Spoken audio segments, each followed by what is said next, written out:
За виртуозна класика. Този месец у нас за първи път пристигна световно известната пианистка и дипломат Полин Янг. За смисъла на това да преподаваш хилядите часове упорит труд и необходимостта от открит диалог в моменти на политическа криза, с нея разговаря Цвети Петрунова. Много е важно. Интересно. В политическа.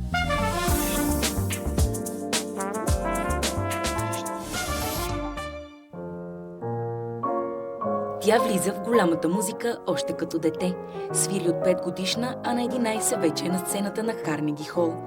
А с впечатляващата си международна кариера, Полин Янг обикаля с класическа музика. Като този месец успя да спре за първи път и в България. За среща на живо с публиката във Варна, Бургас и София. Полин, ако се върнем назад във вашето детство, спомняте ли си първата нота, която успяхте да изсвирите на пианото? Честно да кажа, не. Но си спомням усещането, когато учителят ми по пиано ми представи няколко произведения, които трябваше да науча. И аз, въпреки че бях толкова малка, се влюбих в тях. Всъщност, в класическата музика като цяло. Когато бях на 4, попитах моите родители дали мога някак да се науча да свиря на пиано.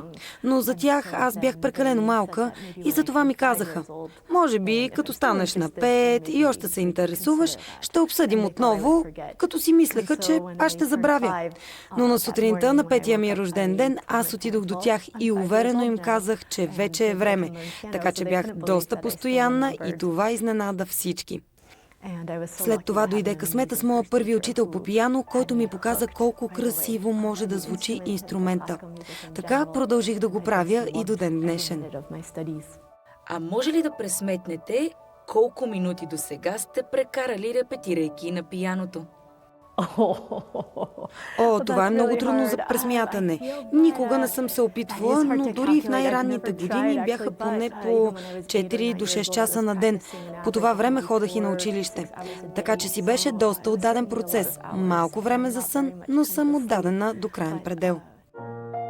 Имах късмета да свиря в някои от най-красивите зали в света, но тази, която оставя истинска следа в сърцето ми, е Музикалната академия на щата Филаделфия, защото акустиката там е феноменална, а и самата обстановка. Също така харесвам и Националния дворец на културата в Португалия, защото е планиран по подобие на Версайския дворец.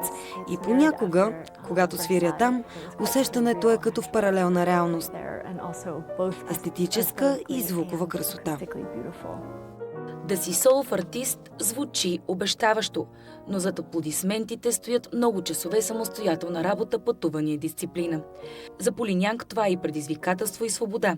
Свободата да разказва истории чрез пианото и да бъде в пряк диалог с публиката. Мисля, че това си има и положителните и отрицателните страни. Една от положителните е, че имам възможност да се съобразявам само с моя график и така да правя доста повече концерти. А най-вече има такъв богат репертуар, писан само за пиано. А аз не мога да си представя да не го преоткривам и преоткривам. Разбира се, начинът ми на живот си има и негативи. Понякога и на сцената, но и по време на пътуванията се чувствам самотна. Така че на моменти и аз самата си признавам, че би било много хубаво да имам приятели и колеги около себе си. Въпреки това, все още не мога да си представя работата в голям оркестър. Може би чело, да, или пиано, трио, или квартет. По време на университета го правих. Пътувахме с мои колеги в Китай, Бразилия и си беше доста забавно.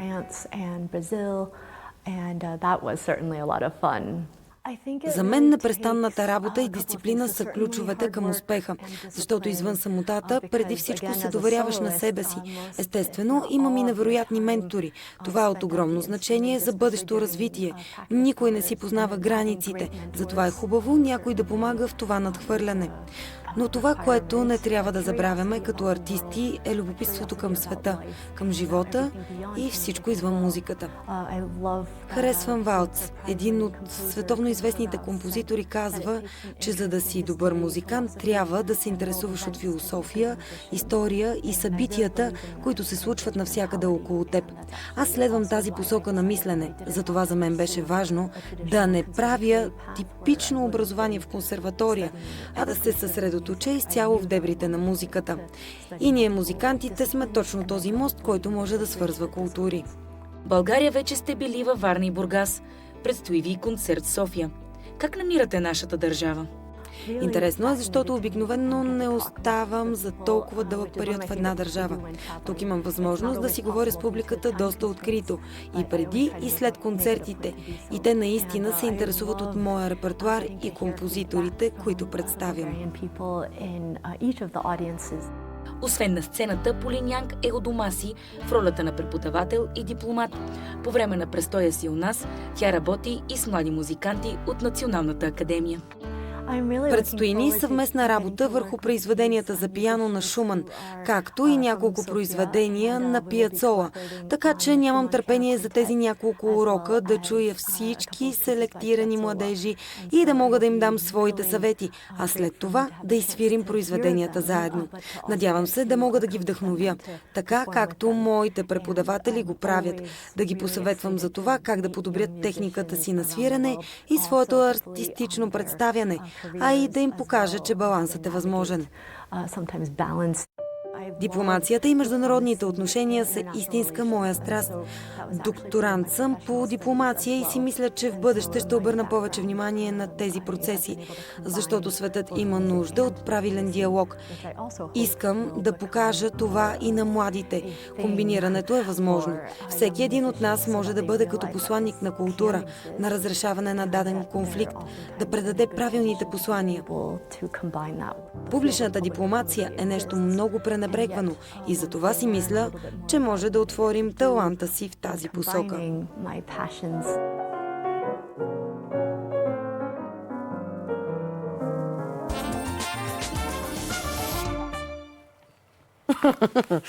Така, прекрасна е Полин Янг. Завиждаме, че се научила така добре да свири на пиано. Но Тъй като аз беше... направих опит 10 години.